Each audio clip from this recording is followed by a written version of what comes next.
saying it's live. Yeah, it's saying it's live, so that's awesome. So I don't know whether we give it a little bit of time to see if anyone's going to join us live. It will say. Oh, okay. I wondered if it would tell us. Yeah. The little eye that tells us. The one thing that people have to do if they want to comment, and it should say, sorry, that's my computer. It should say to the viewers that they have to give permission to StreamYard, so that when you comment, we can just see your name. And anonymous comments are fine anyway. And if people want to ask questions, they can ask anonymously. But if you're on Facebook, you can give permission to StreamYard, and then you can come and tell us your name. So we are live on YouTube and Facebook, on Simply Natal the Healing Birth Doula, and on Wakefield and District Maternity Voices Partnership, because I really wanted to share the love of this live. While I've got Mel Scott from Finley's Footprints to talk to and interview, especially because we're actually in Pregnancy and Baby Loss Awareness Week, within the Awareness Month itself as well. So this is part of our series on healing within and without, and we've got Mel Scott here to begin with. So before we even get into the healing questions, Mel, would you like to just share a little bit about you and what you do? Yeah, absolutely. So I'm Mel. I am by daytime, I'm an occupational therapist and I work in mental health services. And by night, I'm Batman. No, I'm not Batman. By night time and in my spare time, I work to support parents that are going through the loss of a baby or are pregnant again after the loss of a baby. And I do that in a number of different ways. So I run Finley's Footprints, which is a Facebook page named after the book that I wrote. And I operate through Footprints and Rainbows doula services. I offer services as a doula, both free of charge through the charity that I run, but also as a charge service. I'm doing a lot of work online, so I offer three-step rewind online for people that have lost a baby or are pregnant again after loss. And I run a local charity called Towards Tomorrow Together, which is a charity based in Somerset that provides a bespoke service to people that are going through the loss of a baby. So we provide things like counselling, three-step rewind, doula services. We offer bigger events when there isn't a pandemic happening. And we support people with creating a package based on what they need. So whatever's in front of me at the time, we'll find something that works. So it might be providing them with a weekend away, it might be funding holistic therapies, it might be providing midwifery support, offering one-to-one advice and liaison. Sometimes it's advocacy, sometimes it's supporting with making complaints. So it's quite a varied thing that I do. Never an easy question to answer, like who are you and what do you do? So tell us, Mel, why? What's your why? Why do you do this stuff? It goes back quite a long time. So my journey to motherhood has been quite a bumpy one. I had an early miscarriage in 2008, and then in 2009 went through the whole of a 41 weeks and 5 days pregnancy to lose Finley right at the last moment. So in labour, I had an emergency cesarean and he didn't survive. And those few hours kind of with him and going through the trauma of seeing his heart rate dropping on the screen, having to negotiate that with doctors and nurses, eventually having an emergency cesarean and then waking up to find out that he'd died. It completely changed my life overnight. So I'd gone into hospital completely naively believing that I would be leaving again with a baby. And that didn't happen. But what did happen was that we were able to spend 3 days in hospital with Finley, making memories. So he stayed with us the whole time. We didn't have a cuddle cot because it was in 2009 and there wasn't those resources, but we did have a bereavement suite. And we just spent time making memories together. So we've got footprints and a lock of hair. We've got photographs and videos, and I was able to bath him and dress him. We had him blessed and gave him his name. And at the time, 10 years ago, 11 years ago, that was quite unusual. So there weren't many people that were spending such an extended amount of time with their baby after their baby had died. And I left the hospital and realised very quickly online that, my experiences wasn't being offered to everybody. People were missing out on that opportunity to make those memories. And I started sharing my story. And I think my why has been, first of all, it came from a position of not wanting that to happen to anybody else. So doing what I could to raise awareness of the steps and the missed opportunities to try and improve safety, and to try and make sure people had the best bereavement care that they could get. And of course, underneath that was just the wish to create a legacy for Finley, so that he didn't die for nothing, so that there was a meaning and a purpose and a reason to try and make sense of it. So people always say, like, it's amazing what you do, but that I don't think they understand, like, how personal it is and how much I got from doing those things. Yeah, it kind of forms part of your own healing journey, doesn't it, when you're doing things for other people to make their journey easier? Definitely. And in the early days, everything that I did, all of the things that I set up in the early days of the charity were things that had directly helped me. So the memory boxes that we provided were things that came directly from my experience and things that we'd done with Finley. And as I started to want to heal and to manage my grief better and to make days feel gentler, I started sharing that knowledge with people. So it's all inspired from the journey that I've been on myself. That's amazing. Thank you so much. And I'm sure that a lot of people who are watching will be comforted by knowing that there are people out there doing this work to make that transition just that little bit easier. And from the posts that I've seen that you share, those moments that you have with your baby after they've been born and sadly died, you treasure for a lifetime because they're so important. And when they're done well, it's fantastic. And when they're not done well, you can never get that time back again.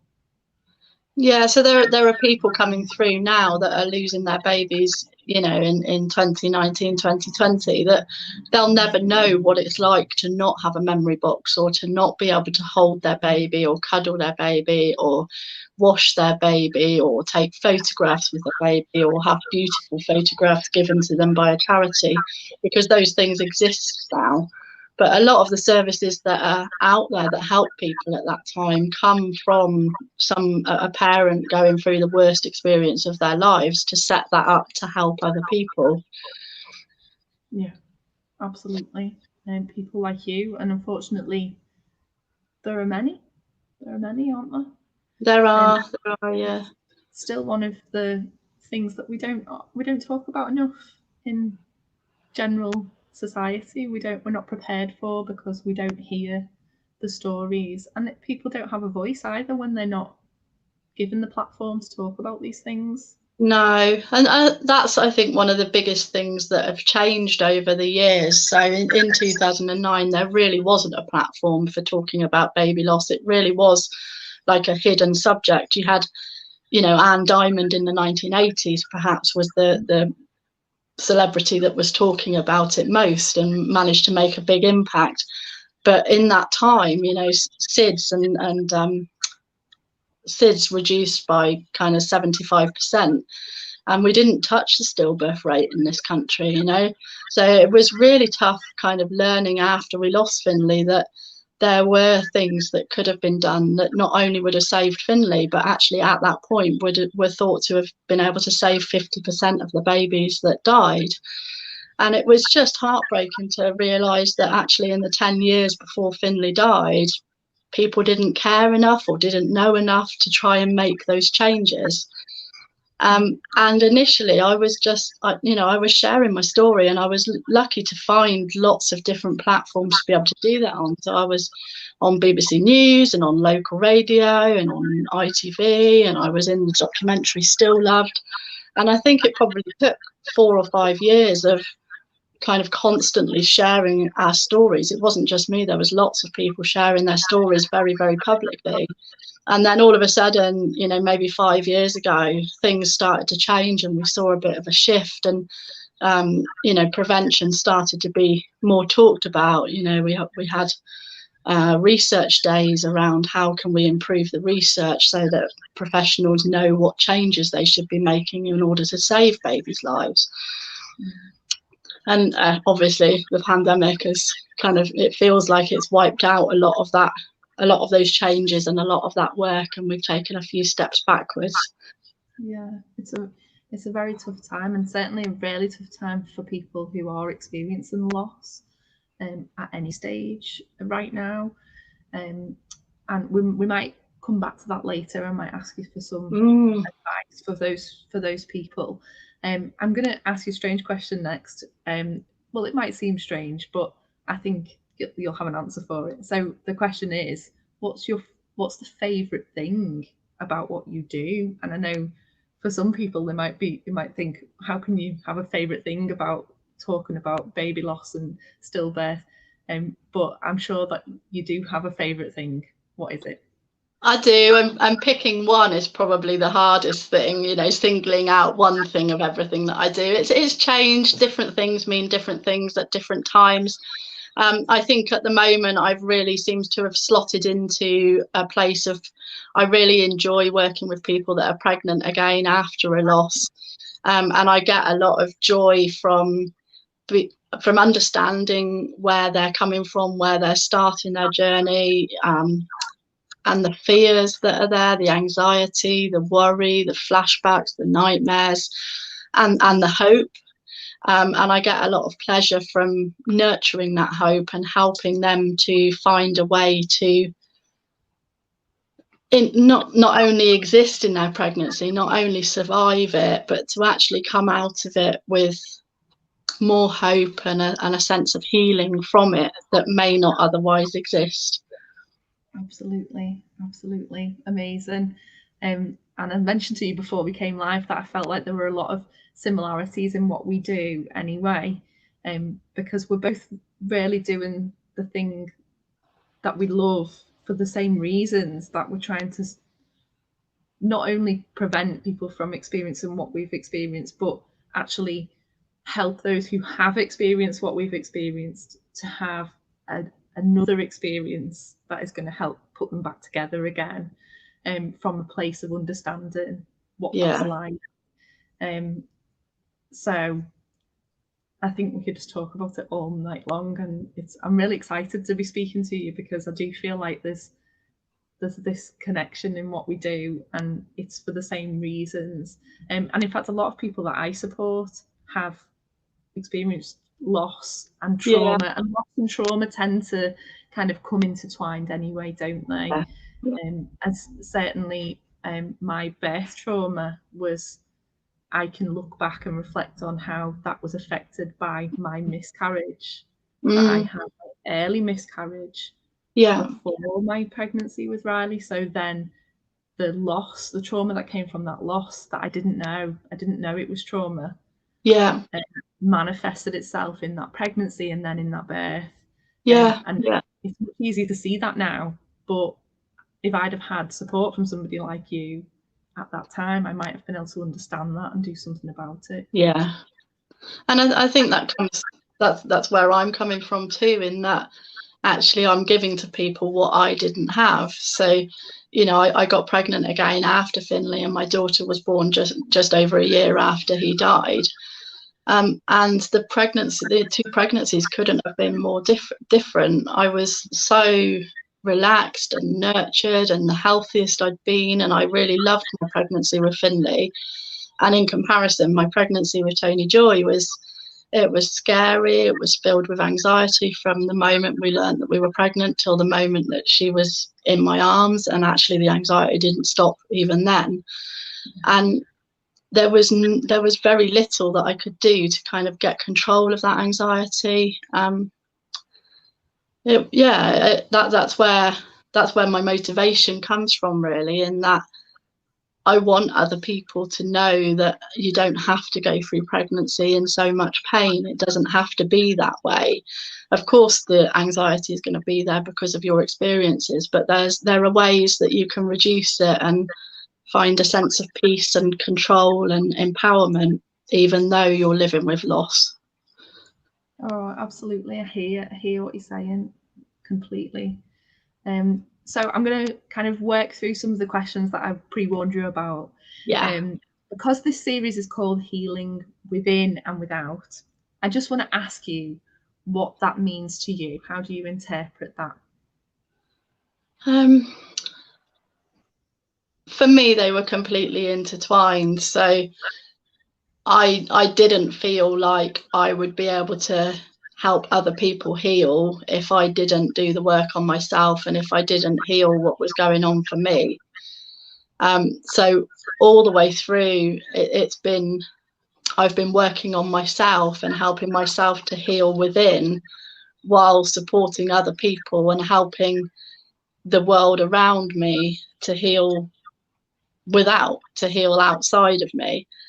And I think it comes from a place of wanting that discomfort and fear and anxiety to go for me, but also for my family, because I recognise that actually in me carrying all of that pain and all of the guilt and all of the regret and the sadness with me, it was affecting our family, it was affecting our wider family, our extended family, it was affecting my work, it was affecting my friendships, it was affecting every area of my life. So going within and spending so much time working on feeling better and finding peace and finding hope, actually the ripple effect of that was quite significant and has obviously changed the world. I've had this picture pinned to my bathroom wall for years around, and it says on it, you can't change the world for one person. No, one person can't change the world, but you can change the world for one person. And that's been my my kind of moral compass, if you like, through everything that I've done. Because if you think about how many people are affected by baby loss, it feels quite overwhelming. But actually, if you focus on the one person that's in front of you at that time and doing what you can to help yourself heal whilst working with them, I think it can only be a good thing. Absolutely. Yeah, that makes so much sense and resonates with me too. I think when I first came into the birth world, I wanted to stop all birth trauma, just like make it not happen. Don't let anyone have birth trauma ever again. And then you realize how overwhelming that task is. Like, I don't think I can help anybody. But of course, like you say, the person that you're helping right now, it's changing everything for them. And yeah. And with everything that we know now about epigenetics and the impact of trauma through the generations, actually, it's so much more powerful, the work that we do now, working with one person on a deep level. But actually, that is felt kind of backwards and forwards through the generations. Yeah, oh, absolutely. And I agree with you that, we can change the world this way. We're going to come to that question towards the end, aren't we? I was going to ask about why healing is important to you. You've talked a bit about healing already. How has healing been an important part of your journey? I think it's everything. We were talking before that, like, we were doulas before we became doulas, if you like. And I think I've just always had that in me. From the first moment I went to a careers fair when I was like 13, I said I'm going to be an occupational therapist, and I went to university and became an occupational therapist.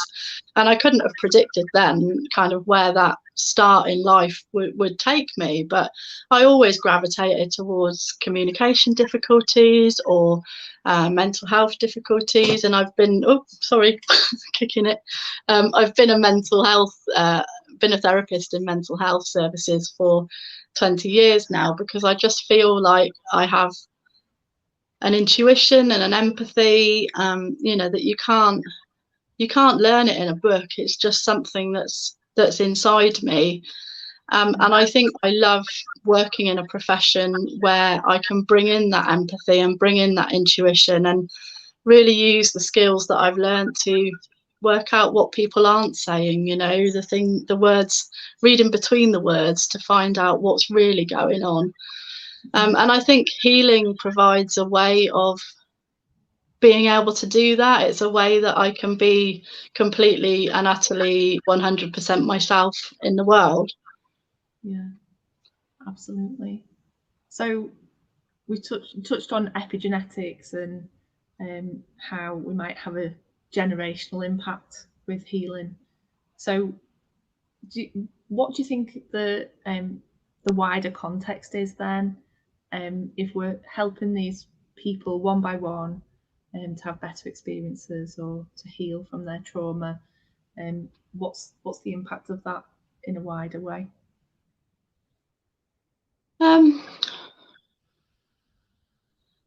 I think it is about that ripple effect that I was talking about. So when we're helping that one person to heal from the traumatic birth that they've been through, actually we're helping their children, we're helping the women around them, the people around them that are likely to go on to give birth.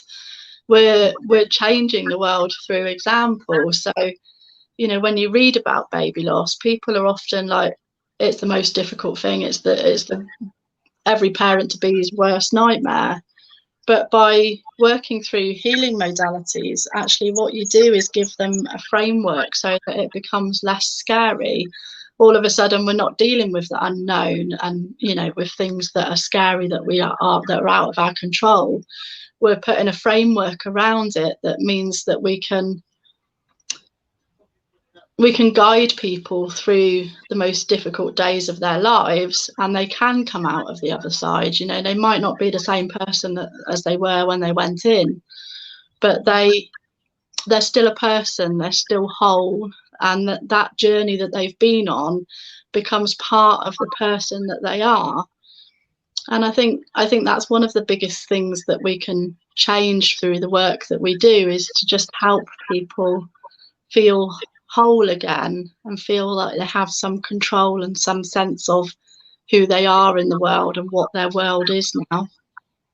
Absolutely. We've got a message from somebody saying the sound's gone and they can't hear anymore. Oh, which sounds great. I don't know if that is the case for everybody. So if there's anybody listening who can hear, it would be useful to know whether you can. Otherwise, there's no point in us continuing if nobody can hear us. Oh, well, so I can hear you and you can hear me. Yeah. I'm not really sure whether we can get it back. Oh, Catherine said that she can hear fine. Okay. Abby, I'm not sure what's going on with your computer or what it is that you're watching on. Maybe it's something to do with Facebook or YouTube or whatever. But maybe try shutting it down and starting again. Oh, I don't know, Addy. I don't know what's going on. It seems like there are people who can hear though. So, and it's not. I've not got any warnings telling me that there's anything wrong on this end. So I'm going to carry on and just keep the fingers crossed that other people can actually hear. You'll be able to pick it up later though, if you're having trouble, because it'll be on YouTube anyway. Oh, thank you, Reggie. We can be heard by other people, so we can continue. Great, thank you, Mel. Sorry for kind of ending That's that. all right. Comment. So you've already mentioned about your experience with Finley and then your subsequent experience of birth after Finley. How was your birth? You said there was a lot of anxiety in the pregnancy and beyond that. Yeah. What was it like to give birth after having lost Finley? So I think the experience with Finley was obviously life-changing. I had no way of planning or preparing for it. I spent my whole pregnancy in the natural birth world. I had taken on board. I was doing hypnobirthing. I wanted a water birth. I was looking after myself. I was having holistic therapies all the way through my pregnancy. And I lived in this kind of world where if you trust your body enough, if you believe enough, if you trust your intuition, you know, everything will be fine. And actually, to go through that with that kind of sense of belief, with such powerful beliefs, and then to have it so far removed from everything that you thought was going to happen, like you couldn't possibly get more far removed from a water birth with hypnobirthing than the experience that I had. And it went wrong right from the start, really. So as soon as my waters broke, I wasn't having contractions, I wasn't dilating, there was meconium in the waters. We arrived at the hospital, to the birth centre, to be told that because there was meconium in the waters, I couldn't be in the birth centre, I couldn't have a water birth. I was admitted to the antenatal ward, and my husband was sent home because I wasn't in established labour. And I went through such a loss of control. I put my absolute heart, faith, soul, my whole life was in the hands of the professionals that should have been looking after me. And actually, my intuition was getting much worse over that time. You know, my anxiety was going up. And I asked for help. I asked to go on the monitor because my anxiety was going up. I felt like something was wrong. And they put me on the monitor, and actually his heart rate dropped from the moment we went on the monitor. And I saw it drop 3 or 4 times over the space of a couple of hours. And eventually, you know, it took me 3 times to get them to come and believe me, because they were saying I was having a contraction or I'd moved. So I lost all of my faith in the professionals, because they didn't listen to me at the time where it mattered the most. And then at the point where they did listen and they saw his heart rate drop, you know, the doctor wasn't available. They were in theatre with somebody else, and it was another half an hour before they came, and they saw his heart rate drop and it didn't come back. But there was all that wasted time that just meant that I had no faith in the professionals at all. And the fact that there was no choice, I had to go back to hospital. I had to have a hospital birth with my daughter. You know, I felt like, I know now as a doula, of course there's choice. But at the time, I felt like I didn't have a choice. You know, where I live, both the city hospitals are 45 minutes in either direction. So the hospital I went to is the closest. But that meant going and being in the situation, in the same rooms, in the same facilities, with the same staff. And at the time, I had PTSD, but I didn't learn that I had PTSD for 8 years. So my pregnancy was kind of clouded by this mental illness that I was hiding from the world, because I thought I'd have my baby taken away if I told everyone what was going on. And I knew I couldn't go through that experience of losing another baby in a different way. So I kept all of the struggles kind of to myself. And I don't think anybody knew what was going on for me, but I was having nightmares every night. I was having flashbacks all the time. I lied to get an early pregnancy scan because I didn't know how else to deal with the anxiety. Fortunately, my community midwife was amazing, and she just said, you know, these are the days that I work, just come up at lunchtime, you can hear the heartbeat whenever you want. And for the middle part of my pregnancy, I went 3 times, 4 times a week just to hear the heartbeat, because that was the only thing that brought any kind of reassurance and made the anxiety go away. And it's really interesting. Like, I mean, you've followed me for a long time. You know, I talk about Finley's story anywhere I can, and I've done that for years. There's very few places where I've talked about Tony's kind of pregnancy and birth story, because actually I feel so much worse about that, because it wasn't a healing birth for me. Everything that I bring to other people, actually, I didn't get that. I got a consultant who told me that I couldn't have a vaginal birth after a C-section, and he told me all the way through, and I was like, argued it until about 35 weeks, and eventually he said, well, what will you do if it's your choice and something goes wrong? How will you feel if it's been your choice? And of course, now I know, being a doula, I know that that language and those words is coercion. I know what he was trying to do. But at the time, I just felt well, I'm between a rock and a hard place. I can be selfish and choose the birth that I want, or I can put my baby first and choose that she's born alive by cesarean. So we planned that we would have a cesarean at 38 weeks. But what actually happened was at 35 weeks, I went into hospital, saw the doctor, and they changed the plan on me. They didn't communicate this. They hadn't mentioned it before, but they said that I needed to go into hospital 3 times a week to go on the CTG monitoring. Didn't ask me, just told me that that's what would happen. And I didn't realise at the time, but obviously the CTG monitor played such a big part in Finley's death that every time I went on it, it just triggered a flashback. And one day I went and my baby wasn't moving while I was on the monitor. And they told me my baby hadn't moved and I needed to stay on there a little bit longer. And that was it. That was enough to just take away what was real, really. I had no way of separating what happened before to what happened with Tony.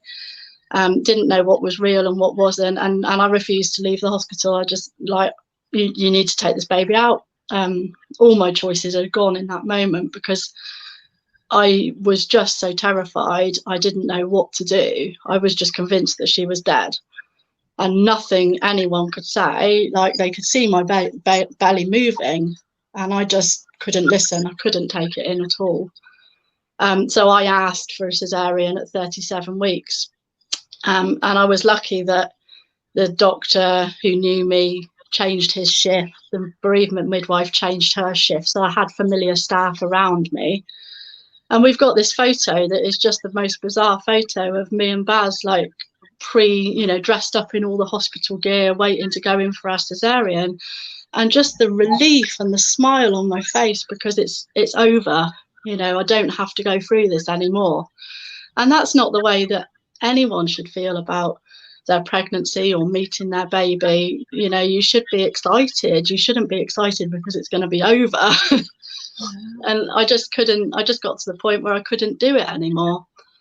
And so the kind of wasted opportunity for me to have a healing birth, for me to be listened to, for me to be empowered in my choices. Because actually, if the doctor said, I'll support you with your vaginal birth all the way through my pregnancy, and then I chose to have a C-section at 37 weeks, it would have been such a different feeling because it would have been my choice. Yeah. And it's absolutely the sort of thing that I'm sure you tell your clients and I tell mine, that it's how you feel that matters. Every step of the way. So whatever happens and whatever birth you end up choosing, how you feel about that is what matters more than what actually happens in lots of ways. And I'm so heartbroken listening to that. And it didn't stop. Much as I thought actually it's going to be over at the point when I've got my baby in my arms, it's going to be over. Actually, the PTSD didn't stop. So I've got, I breastfed tried to breastfeed for 6 weeks, but I would sob in the nighttime, just completely be on my own because she was born 5 weeks earlier than Finley was. He was 9.5 pounds. She was 6.5 pounds. So as she grew to be more and more like him. She looked more like him. And every time she fell asleep nursing, the flashbacks were just horrendous. And nobody warned me that could happen. And the midwife or the health visitor would come round and they'd do the anxiety and depression questionnaire. But I work in mental health services. Like, I deliver those questionnaires. I know how to answer them to make sure that you don't get worried about me. It's just like, you're not doing this right. Yeah. And I mean, again, that resonates with me too. After my traumatic birth, I remember answering those questions, expecting them, knowing exactly what they were going to be. And not that I made up the answers, because I don't think I did, but because I wasn't depressed. I was traumatized. They didn't ask the right questions anyway. So I was still grieving. The depression wasn't depression, it was grief. So it doesn't pick it up. It's not sensitive enough to pick it up. And actually what happened with the grief is, I pretty much put my grief on hold in order to survive the pregnancy, because I got pregnant 4 months after Finley died. I was pregnant across all of his milestones, across all of the memories, and his birthday, the funeral. I was pregnant across all of those dates. And it just, the birth just re-triggered a release of grief. You know, all of a sudden, like when I was grieving Finley, I was grieving that idea of a baby. Like when I had Tony, I knew what I'd lost. You know, I knew what it felt like to hold a baby and to nurse the baby and to change a nappy and to push a baby in the pram in the sunlight. You know, I knew what I was missing, and nobody prepares you for that. You know, everybody thinks that having a rainbow baby is just, you know, unicorns and rainbows, and it's not at all. Actually, you're still very much in the storm. There might be the sunshine on one side, but you're standing in the dark clouds. It's a really good point that I think a lot of people might not consider, that you're almost being re-traumatized every day. Yeah, you've got a baby in front of you, knowing what you've missed out on previously. What do you think that we should have? What could we be doing to support people in that situation? People always ask me this, and both for what can we do to prevent what happened to you happening again in terms of the loss, but also, you know, how can we improve things afterwards? Sorry. And I think my answer is the same for both, and it's continuity of care, it's relationships, it's someone not trying to make your life sunshine. It's someone actually coming and sitting in the rain with you, and, you know, maybe bringing along an umbrella to shelter you from a little bit of it, or bringing along some chocolate so that it doesn't feel quite so bad. But it's actually someone taking the time to get to know you, to not judge you, to ask your deepest thoughts, but to hold them in a safe space, in a non-judgmental way, and for it to be okay to express what you're really feeling and what's really going on, and to not only listen to that, but to act on it. So to find the services. This is what I think we do amazingly well as doulas, is, you know, we are like a directory. We have a huge amount of resources. We know so many people. Actually, what you need in that position is someone that can go, oh, I know someone that can help with that. Not just go, oh yeah, I know how bad it is, you're bound to be anxious, let's bring you in for a scan tomorrow. Yeah, so compassionate care that's continuous. Yeah, with connection, you know. Actually, isn't it? We've known this for a long time, that it does impact positively on maternity experiences. Doulas impact positively on maternity experiences because of that continuity of care element as well. And thankfully we are starting to see it happening in trusts. We were until the pandemic happened. An interruption in some ways. In our area, I've seen a lot of continuity of care continuing, especially with the home birth team. Yeah. And I know that some of them are watching, so hi, home birth team, you're amazing. But of course, it needs to be completely joined up across all of the services, and we need to feel like we matter, like as human beings, individuals, and we're not just being shoved across a conveyor belt just because we tick certain boxes. Well, this is it. There just needs to be a recognition that, yes, we're living through kind of unprecedented times. You know, we hear that word a lot. None of us expected this to happen, but we also have to recognise the difficulties that this time is causing for people that already have difficulties.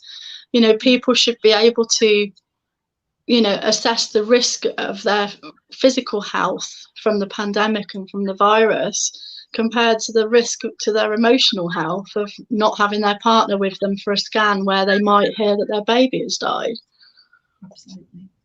Absolutely. and weighing up that physical risk against the mental risk and emotional risk. We know from our experiences that mental and emotional pain and grief and trauma, it lasts a lifetime. And if we can do something to prevent that and to minimize it, then that's really important. And we can't play off physical against mental. We can't say this part of your care is more important than this part of your care, because we are whole human beings that are much more than just a body. We are consist of all parts of us. So yeah, that's a really important point. And Catherine says everyone is still entitled to personalised care that is right for them, and absolutely, and even during a pandemic, we should still be able to access that. We should still be able to have personalised care and know our choices and be able to choose what's right for us. So I'm going to ask you the next question, which kind of leads nicely on from what we've just been saying. If you could forge a master plan to heal the world, what actions would you take? You get to use your imagination here, be as realistic as you want. What are you gonna do? How are you gonna change the world? Do you know this question? Like, I've been thinking about it since you sent it to me, and I still don't have like an answer, because as soon as I start imagining it, I'm like, oh no, that wouldn't work. So I mean, I think kind of what I'd like to see. Mel, I want you to be limitless here. I want you to be limitless in this. If there were no barriers, if there was nothing in our way, if we could do anything, how are we going to heal the world? Yeah, so if there was no barriers, if money wasn't an issue, if we didn't have to think about finances, if we had enough people to do everything, I guess what I would really like to see, I'd like someone to go round and visit all of the charities all around the country and look at everything everybody is doing, because I run the Butterfly Awards as well. I see, like, every single year we have hundreds and hundreds of nominations of amazing practices, innovative practices that are happening in the baby loss world. And they stop, they stop locally because it's one person setting up something in memory of their baby. And I'd just love someone with some purse strings to just go around and pick up all these amazing ideas, put them together, and then make it happen across the whole world, so that we save the babies that can be saved, so that we don't have people going through loss and learning that actually, if somebody cared enough, their baby needn't have died. That would be amazing, to reduce the amount of times that this is happening. I'd love for people not to have to go through multiple losses to find out why their baby is dying. Why should we say to people, you've got to live through 3 miscarriages before we'll test you to see why you're having a miscarriage? That is just causing more trauma.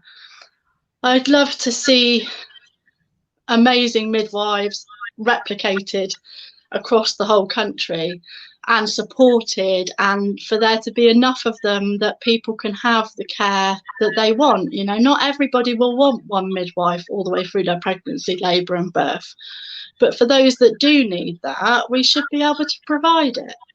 I would just like there to be no boundaries in place, no barriers in place to people getting the care that they need.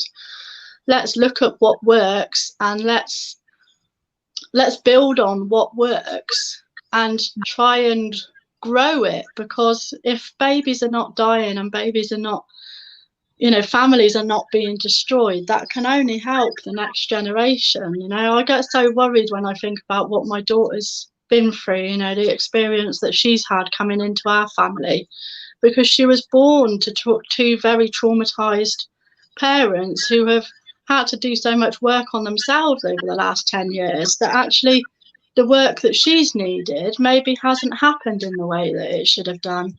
But we didn't get the support that we needed. So, I'd like maternity services to kind of step up but I'd also like the wider services to be able to support maternity services. You know, I'd like there not to be a black hole.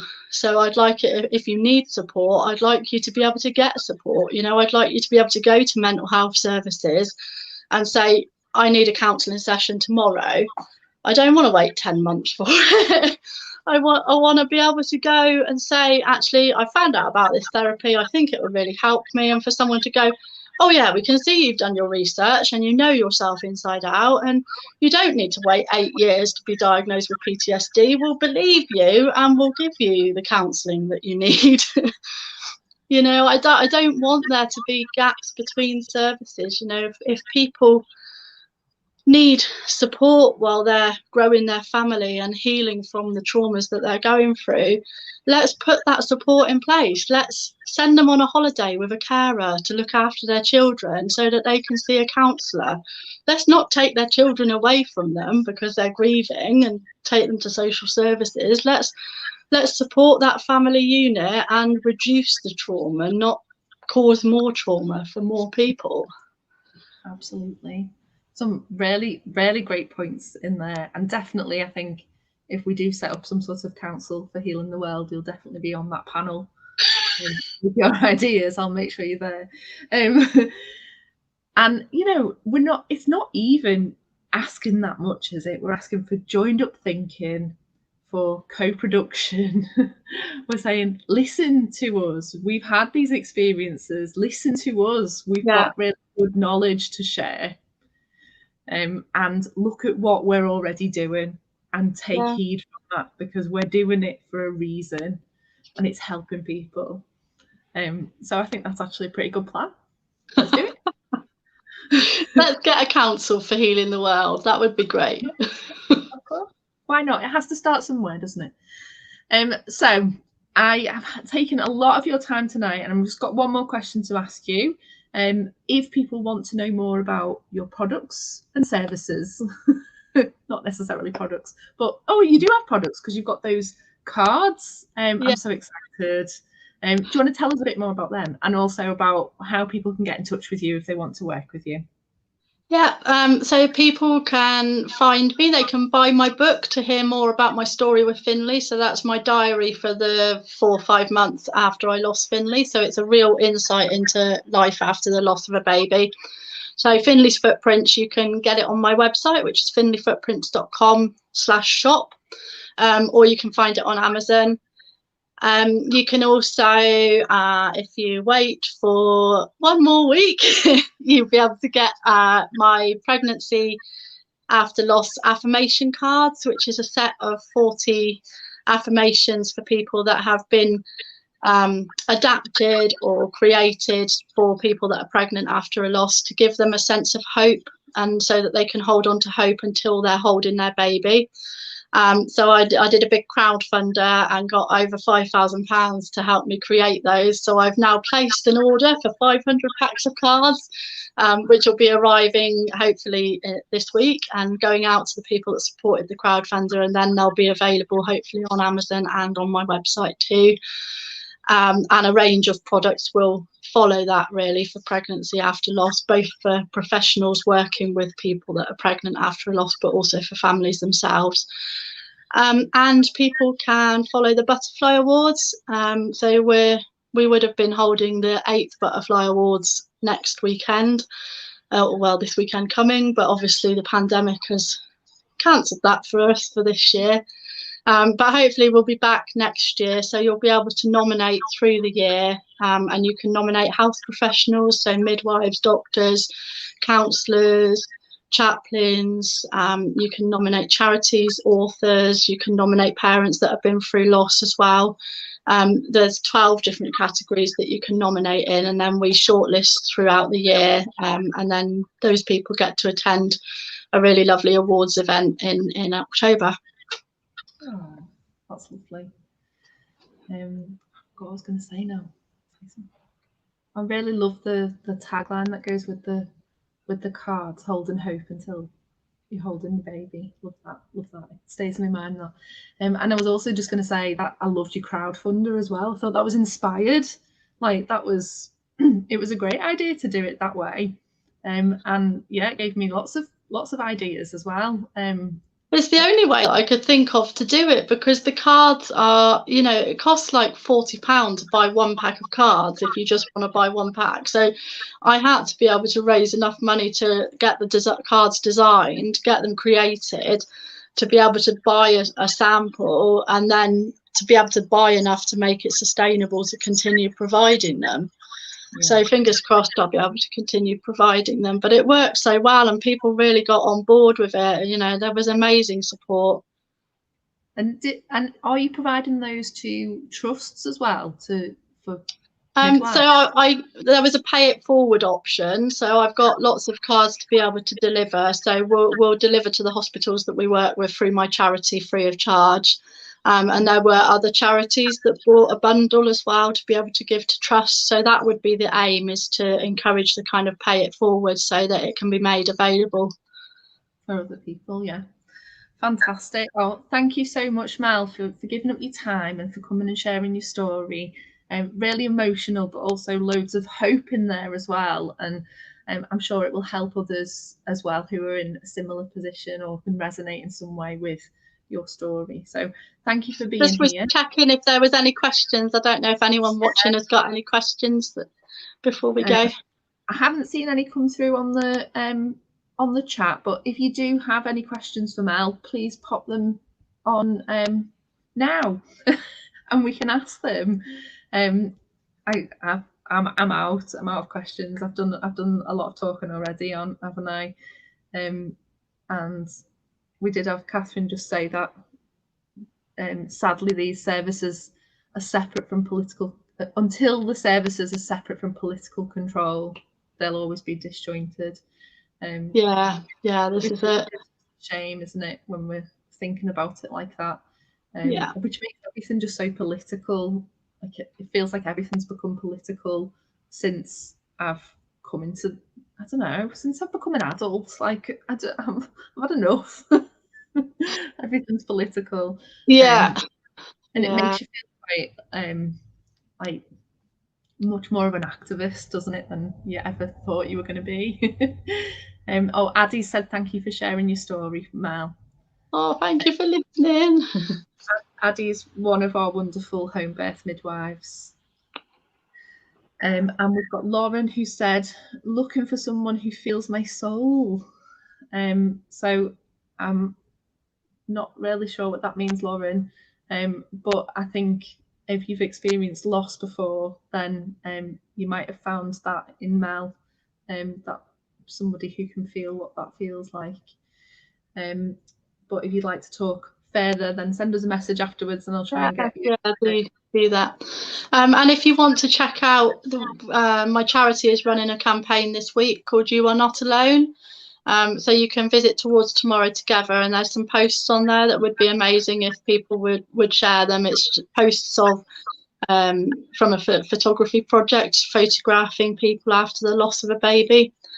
So they're really, really moving photographs that go along with a message of hope for people. Oh, lovely. Is that from the person who did the photograph that's on the cover for the event? Yes. Yeah, that's it. So that was a guy called Neil Bremner, who'd been through several miscarriages himself, who's a photographer, and he wanted to capture other people's experiences. So you can have a look on his website. There's a full project there. I've just taken like 7 of the images, but he's got over 20 images on there from people. But we were asked, he played a song. We were just asked to listen, and he gave us just a rag to hold. So we were holding it like this in front of us, listening to the song. And he somehow caught the moment where, you know, when you're listening to a sad piece of music and it just takes you off somewhere. Caught that moment, and then actually added like a little baby's hand into all of the images. So we didn't know at the time that that's what he was going to do with it, but they're beautiful images, very powerful. Yeah, I went and looked at them when you shared them a couple of months back, and they're really moving.